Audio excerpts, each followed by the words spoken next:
Test your English with this short and simple story.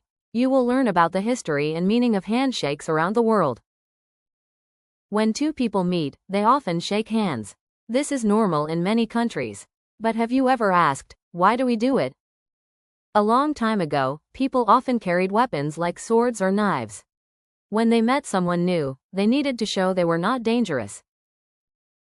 So, they held out their right hand. It was a way to say, look, I have no weapon. If the other person also gave their hand, it meant peace. Slowly, this became a habit. Today, shaking hands is a way to say, hello, nice to meet you, or good job. It is also a way to show agreement or respect. People do it at work, at school, and in sports. But not every country uses handshakes.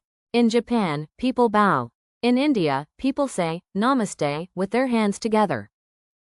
In France, people may kiss on the cheek. In New Zealand, some people touch noses. Every culture has its own greeting.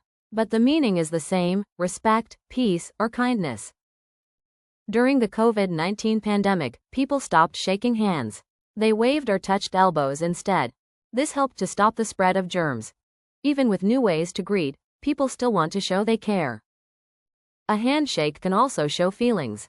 A strong handshake can show confidence. A soft handshake may show shyness. A quick handshake can mean the person is in a hurry. If you travel to a new place, it's good to learn how people greet each other. This shows respect for their culture. It also helps you make new friends. So next time you shake someone's hand, remember, you are doing something people have done for hundreds of years.